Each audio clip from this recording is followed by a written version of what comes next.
happening, YouTube? I'm Andrew, and today we are talking about my top 10 anticipated board games of 2024. Let's get to the list. So my number 10 anticipated board game, I have no idea how this could turn out. I could either see it being incredible or a massive letdown, and that is Call of Duty, the board game, coming from Arcane Wonders. Now, the idea of playing Call of Duty in a board game is a phrase I never thought I would say, but there at Gen Con it was, and it looked to be a great production with really cool art, really cool components. We were gonna play test it, but we did end up not having enough time. But I've trusted Arcane Wonders before. I feel like they always make great medium weight games with really great rules, but also a good amount of theme. So I'm really intrigued of what this could be, because I imagine me with a lot of my friends that loved Call of Duty growing up, introduce them to Call of Duty the board game. So I'm excited to see how this one turns out. And that is why is my number 10 top anticipated game of 2024. My number 9 is kind of a weird game. It's like if Chicken Little started murdering people, and that is Flock Together. And this is a cooperative game where you are a group of different chickens and birds, warriors, fighting off against enemies that are, I guess, attacking the coop. So, like foxes and other different predators that hunt down birds. And you are going to be leveling up your characters, earning eggs, and generally battling baddies. And this game looks to be incredible with Andrew Bosley art, so great woodland critter art, and a fantastic team behind it. This looks like it could be a really, really fun cooperative game to not take too seriously, because you're running around as chickens with swords. That is my number 9 anticipated game of 2024, Flock Together. My number 8 anticipated board game of all time, I initially saw and I was like, okay, whatever, it's a game about pandas. And then I realized they were trying to recreate Mario Party into a board game, which I would initially be a little skeptical. But this same company that's making Pirate Party Pandas also came out with a game called Dodo's Riding Dinos, which recreated Mario Kart better than any board game I ever thought could, and has become one of my favorite racing and party games. So this game, Pirate Party Pandas, is you as a group of Pirate Party Pandas traveling around in your pirate ship, going around trying to earn coins or gems and playing different mini games using board game components like dice and cards. And so this looks like it could be a lot of fun. Imagining that Mario Party experience around the tabletop with great components and great art from this company that made the best Mario Kart implementation to the board game. I hope they make the best Mario Party implementation with my number 8 anticipated board game, that is Pirate Party Panda. My number 7 most anticipated board game is coming from CMON, one of my favorite publishers. They always do a great job of taking intellectual properties like movies and video games and TV shows and turning them into really cool characters to play in a board game. And this is taking one of my favorite video games growing up that eventually made it to Smash Bros, and that is Metal Gear Solid, the board game. This is coming from one of my favorite designers, Emerson Matsuuchi. He does a really good job of adding a lot of theme and depth and strategy, but with a really simple rule set. In this game, you're going to be playing as Solid Snake and the other characters cooperatively working through the story of, I believe, the first ever Snake game on the PlayStation. So I'm really excited to see what kind of cooperative experience this is.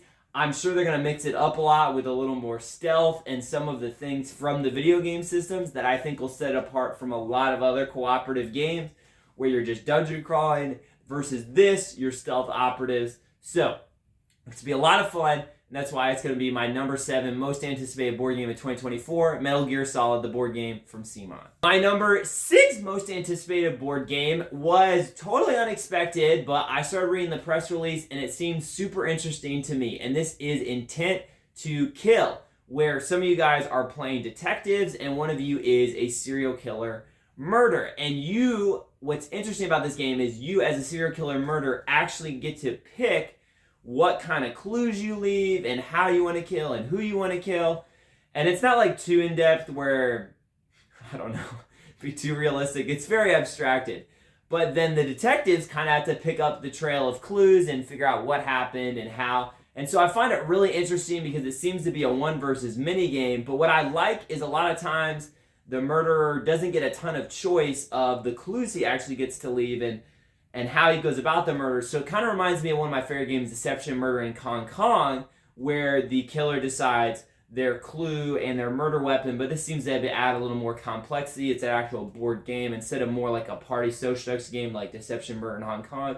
So I'm super intrigued to find out more about this game from Hobby World. That is my number 6 most anticipated board game of 2024, Intent to Kill. My number 5 most anticipated board game is a intellectual property of a TV series that I've always wanted to make into a good board game that I would like.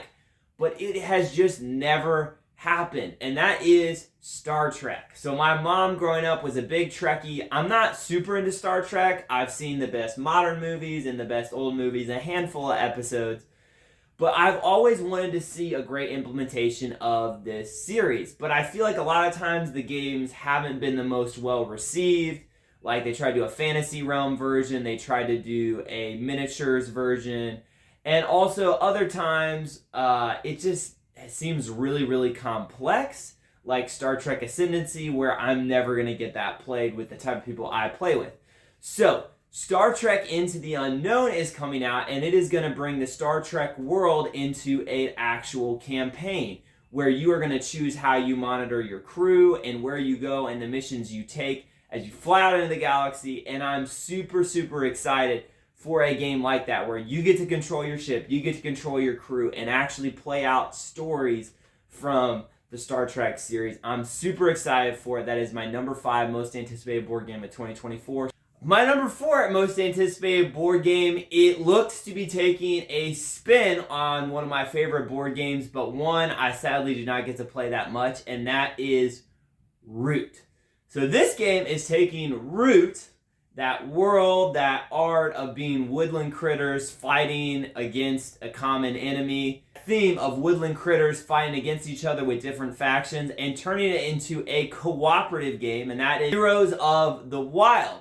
So instead of having different animal factions from worlds like Redwall and Watership Down and Great American Tail battling each other, you're going to be working together against these evil machines that are trying to destroy the woodlands. But each of you still gets to be your own unique animal faction, but instead of working against each other, you're working together. So this is right up my alley. I love that theme. I love the world of Root, but it's really hard to get to the table because all of the different factions are so different in Root, which is cool, but makes it really hard to teach new people. And it's competitive, so it's really hard for new people to join because they're probably going to lose by a lot. So Heroes of the Wild, it will allow you to bring in new players more easily, it looks like, as the factions aren't going to be as different because it's cooperative, and you're going to be working together, so you don't have to worry about a new player getting absolutely shellacked. Instead, you'll be fighting against these evil machines, and it looks to be a fantastic production, great idea, and I cannot wait for my number 4 most anticipated game of 2024, Heroes of the Wild. My number 3 most anticipated board game is from a company that I've always wanted to get into one of their games, but they've just never exactly hit with me, and that is Awakened Realms. I've always wanted to play Nemesis, but it looks too complicated for the groups I play with, and I'm not much of a solo gamer, so as much as I've wanted to get into Ether Fields, Tainted Grail, ISS Vanguard, they just haven't hit with me because the solo games I do play, I just can't have that too much of a setup. I don't have a space for it. So I'm really, really excited for a game called Dragon Eclipse. So this game is almost like inspired by Pokemon. So you're going around catching these creatures and these monsters, evolving them. But each of them kind of have unique decks to play with and slowly build up. And there are booster packs that you get with this game. It's almost like a trading card game like Pokemon, Magic, Lorcana, but instead you always know what's in them, so you get the feeling of opening a pack and checking out the cards, but not spending tons and tons of money to hopefully get the card you want. So that kind of sounds like a cool idea. I love the art of Awakened Realms. This looks to have incredible components, and I believe you can play this with 2 players, so it seems like a really fun game to play with one of my friends. Go around capturing creatures, battling, and just exploring this world of Dragon Eclipse, my number 3 most anticipated game of 2024. My number 2 most anticipated board game is Robomon. Slightly different from Pokemon. So a lot like Dragon Eclipse, this is taking that idea of Pokemon, but Robomon seems to be a lot simpler and seems to be a lot closer to the actual world of Pokemon, where in this, they literally look like Pokemon. They're unique new creations, and they're kind of mechanical, but it seems to be very much that world as you run around capturing Pokemon in the wild, fighting gym leaders, battling other trainers, and building up a team and trying to catch them all. I am so excited for this game. It's been delayed a while, but I cannot wait for it to come out. And check out my number 2 most anticipated board game of 2024, Robomon. Before I would get to my number 1, I just want to thank you guys for watching, commenting. I never expect anyone to watch these videos. I know a lot of other people have a lot more money and time and knowledge than me, but I just love chatting about board games and what I enjoy about them and bringing a perspective about more simple games, games younger people are going to want to play more thematic games. So admittedly, there's not going to be any heavy Euros on my list, but I'll leave that to other people. I'll talk about the simple thematic games, and I just love talking about board games. So thank you always, guys, for watching. I appreciate it. And let's get to number 1. My number 1 most anticipated board game of 2024. I cannot believe that I'm saying that this game is coming out. But Heroescape is coming back out. I'm so excited. Heroescape, Age of Annihilation. Most of you guys are like, I don't even know what that means, man. But Heroescape was this game in the early 2000s that was in Toys R Us. You get it for like $30. And it had this 3D colored terrain with like glaciers and castles and volcanoes, and you would actually get to build the map you played on every game. You build caves and bridges and rivers, and all of the miniatures were pre-painted, which nowadays would be insanely expensive, and the terrain would be insanely expensive. And it is now if you try to buy it, but back then I guess plastic was cheaper, painting was cheaper. So you could get just all of these pre-colored units and this 3D terrain. And it was a really simple game, surprisingly. Unlike a lot of miniatures games at the time. It wasn't too complicated with a bunch of edge cases. But there was still some strategy. And every unit had unique abilities that made them different. But it was very easy to read. And this is a game me and my friends still play to this day with our old stuff from our parents' basement. The problem, though, is if you want to get any more stuff nowadays or get into it, it's very, very expensive.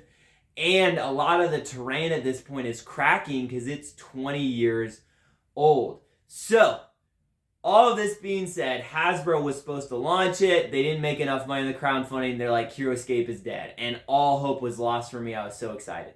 Then Renegade Studios said, we're bringing it back with all new units. They're not going to be pre-painted, or maybe they will, they just said. So I'm kind of losing my mind. And what's exciting too is Heroescape brings heroes from all across history. You got like Men in Black, future agents, dragons, Revolutionary War soldiers, bears riding mechs, Genghis Khan, Marvel heroes. So that's sick. And also the new terrain looks to be, updated. It's not going to crack. They have new systems, new units, and also they're going to sell just terrain packs, just character packs, and lots of different price points. So you don't just have to buy this huge expensive master set. You can get lots of bits or just get the terrain, which was never offered with the original Heroescape. So if you want a unique miniatures game that's simple with some strategy that looks incredible, it might be a little expensive. We'll see what the prices are, but with all of that being said, please check out Heroescape Age of Annihilation. I know I will. And with all of that being said, I'm going to catch you guys on the flip side.